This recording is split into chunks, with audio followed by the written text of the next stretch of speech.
Today I'm going to be doing a little bit of a deep dive on the Mustang GTD that was just announced. And I'm going to do it while driving a Mach E. And I will tell you why in a little bit, because it is important as to why I am driving this vehicle and why it is relevant in this conversation. So without further ado, let's just get right into the Mustang GTD.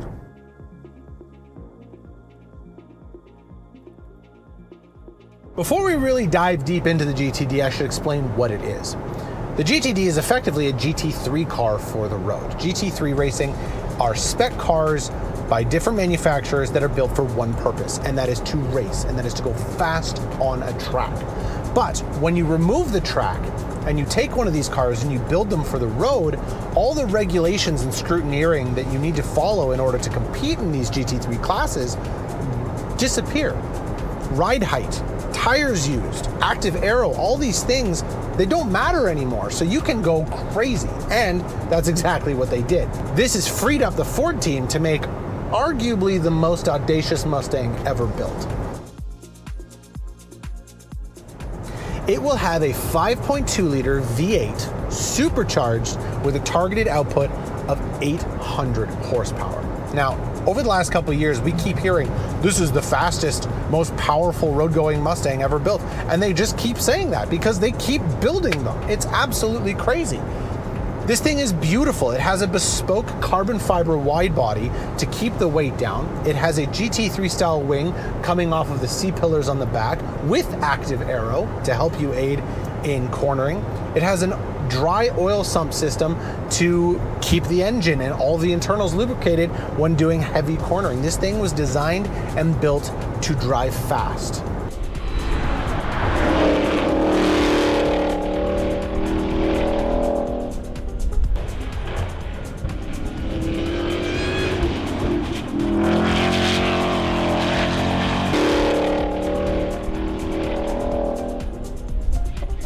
How do you open the trunk? Well, you don't really want to go into the trunk, and that's because there's no room in it anyways. The trunk now holds all of the hydraulic systems and the new suspension system that was purpose-built for the GTD.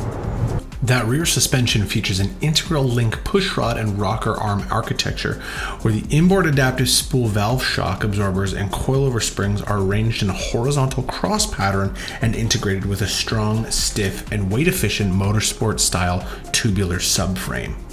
All of this effort is pointed squarely at the Porsche GT3 RS, which is arguably one of the greatest driver's cars ever built.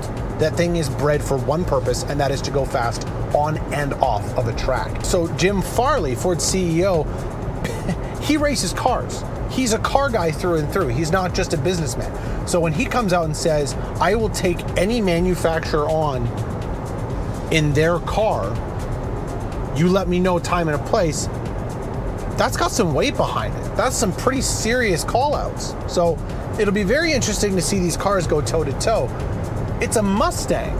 So if a Mustang can beat a Porsche GT3 RS, well, you're gonna have some pretty unhappy Porsche fans.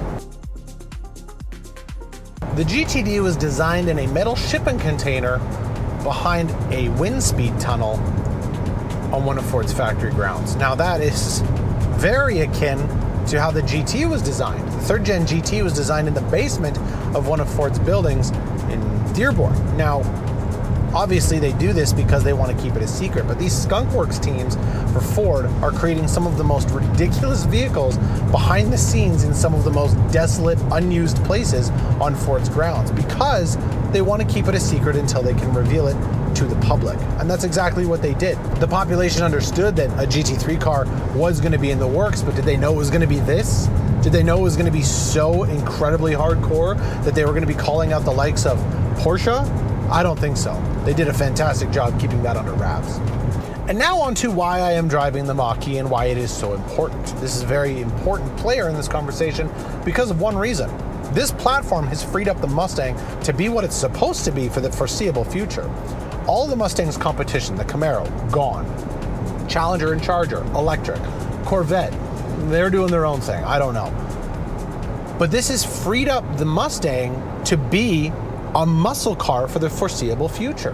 What you need to understand is that the GTD, the Dark Horse, even the new Mustang GT might not exist if it wasn't for this vehicle, because the pressure to turn everything electric is so great right now that these companies can't fight that. So there you have it. That is the Mustang GTD. That thing is going to be very exciting, and I hope to see one in person. They're only building 2,000 of them, and they do cost $300,000 a piece. Many people have been upset with the exuberant price tag, but at the end of the day, you are buying a race car for the road. Thank you so much for watching. Please remember to like and subscribe, and we'll see you next time.